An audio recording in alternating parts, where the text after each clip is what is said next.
शिवरात्रि भी और माघ महीने की प्रदोष भी। और माघ महीने का प्रदोष के दिन सोमवार भी 27 तारीख को पड़ रहा है, प्रदोष भी 27 तारीख को पड़ रही है और महीने की शिवरात्रि भी 27 तारीख को पड़ रही है। तीनों का समागम, तीन संयोग, सोमवार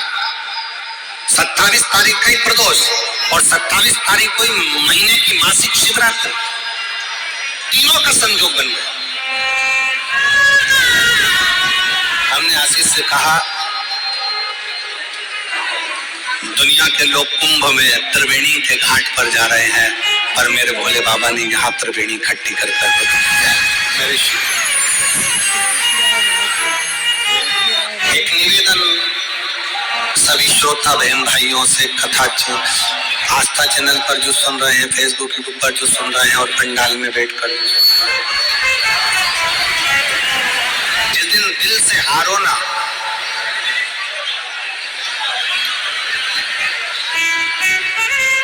थोड़ी तकलीफों में अगर घिर जाओ, तकलीफें आ जाए, कष्ट आ जाए, तकलीफें जिस दिन तुम्हारे भीतर बहुत ज्यादा मात्रा में आ जाए, उस दिन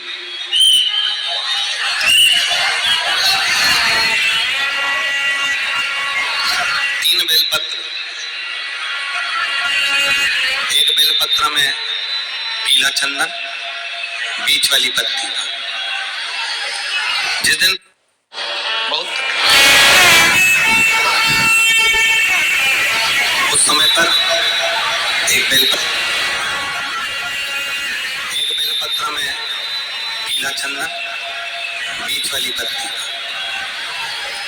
जिस दिन तुम्हें लगे कि मैं बहुत दुखी चल रही हूं और मेरा काम हो ही नहीं रहा, बहुत तकलीफ की जिंदगी चल रही है, कोई हाथ पकड़ने वाला नहीं है, कोई संभालने वाला नहीं है और बहुत तकलीफ हो, बहुत उस समय पर एक बेलपत्री के बीच वाली पत्ती पर पीला चंदन, दूसरी पत्ती पर लाल चंदन और तीसरी पत्ती पर 11 चावल गीले, पानी में उसको थोड़ा सा भिगो ले या धो ले, 11 चावल गीले शिव जी की उस पत्ती पर रखें। सबसे पहला पीला चंदन का बेलपत्र, दूसरे नंबर पर लाल चंदन का बेलपत्र, तीसरे नंबर पर जो 11 चावल आपने धोकर रखे हैं वो हाथ की हथेली में रखना है और हाथ की हथेली में रखकर अपनी कामना कर कर भगवान शंकर से विनय कर कर पंचाक्षर मंत्र नमः शिवाय या षडाक्षर मंत्र ओम नमः शिवाय या श्री शिवाय नमस्तुभ्यं बोलकर उस बेलपत्र पर सीधे हाथ में रखकर उल्टे हाथ का स्पर्श कर कर बाबा से अपने मन के भाव कर कर शंकर के शिवलिंग पर उसे समर्पित करना। एक ही लोटा जल, जहां से जल बहता है अशोक सुंदरी वाली जगह, एक ही लोटा जल जहां से जल बहता है उस जल बहने वाली जगह पर 3 बार उस जल को अपनी कामना कर कर श्री शिवाय नमस्तुभ्यं या पंचाक्षर मंत्र या षडाक्षर मंत्र बोलकर 3 बार उस स्थान पर गिरा दीजिए। गिराने के बाद में बाबा से विनय कर कर अक्षत वाली जो बेलपत्र है, एक बेलपत्र और एक अक्षत उसमें से अपने लिए लेकर आ जाओ। उसको 2 महीना 3 महीना अपने घर में रखिए। जितना भी दुख है धीरे धीरे बाबा समाप्त कर कर खुशियां घर में लेकर आता ही। दुख समाप्त होगा, खुशियां घर में आएगी। आज जो शंकर के शिवलिंग की आराधना करेगा, पूजन करेगा, उसके घर में 2 देवियां सदा सदा विराजमान रहेंगी। पहली सरस्वती, दूसरे नंबर पर लक्ष्मी, उनके घर में सदा सरस्वती और लक्ष्मी।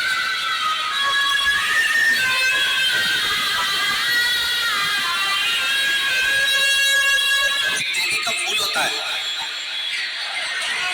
शायद मुझे उम्मीद है कि आप सब जानते होंगे। एक देवी का फूल होता है जिसको जायसवान या गूलर का फूल भी कहते हैं, घंटी वाला फूल भी कहते हैं, लाल कलर का होता है। काय का बोलते हैं इधर? गुड़ल, गुड़ल का फूल, जायसवान का फूल लाल कलर का होता है, जिसमें घंटी निकली रहती है छोटी सी, उसमें पीले पीले पीले पीले दाने रहते हैं।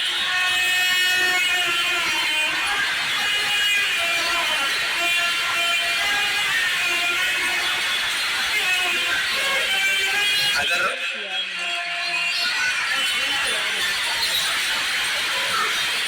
मान लो कोई बेटा बेटी, कोई लड़का लड़कियां, कोई बेटा बेटी, नवयुवक बच्चे या बहुएं या कोई अन्य व्यक्ति भी कोई कार्य चालू कर रहा है, मान लो कोई कार्य आप चालू कर रहे हैं,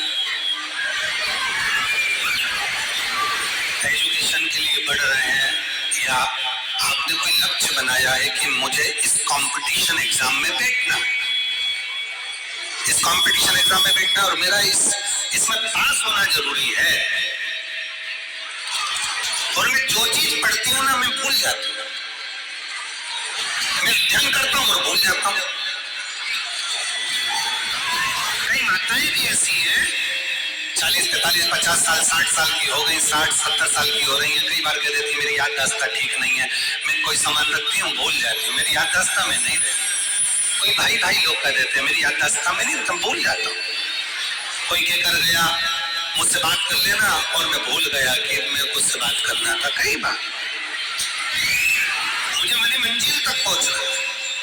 तो शिव महापुराण की कथा कहती है आप अपने परिश्रम को 4 गुना बढ़ाओ, मेहनत 4 गुना करो, पढ़ाई 4 गुना करो, अध्ययन 4 गुना करो, दिन रात एक कर दो, और साथ में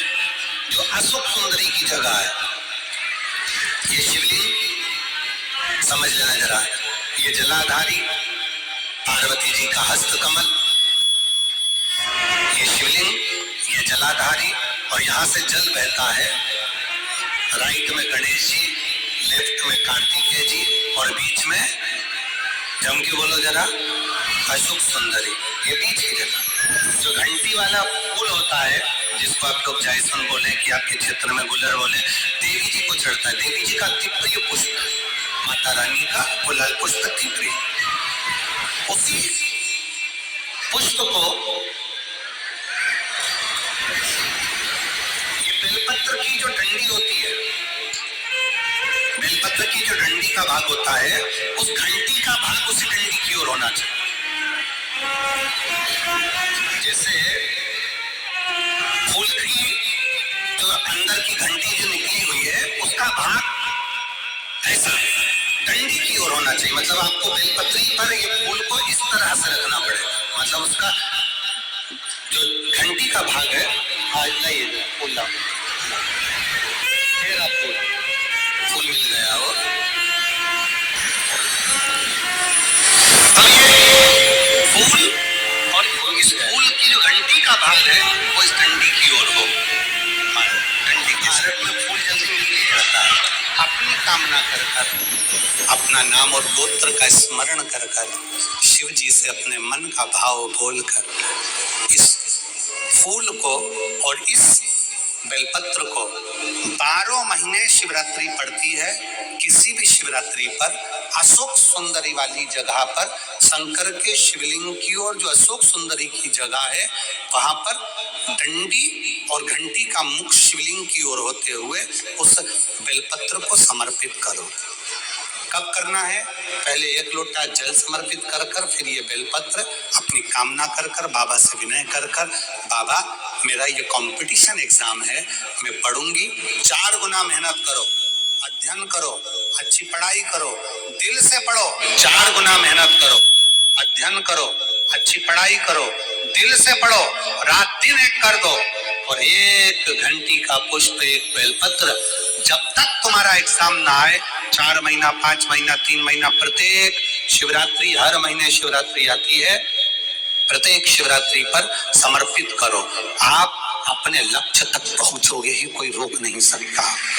आप अपने लक्ष्य तक, अपनी मंजिल तक पहुंच श्री ही शिवाय नमस्तुभ्यं। भक्ति में है शक्ति। आस्था और विश्वास के साथ हम प्रभु से जो मांगेंगे वह हमें मिलता है, लेकिन इसके लिए हमें उपाय भी करना होता है। तो उपाय करते रहिए, अपने जीवन को सफल बनाते रहिए।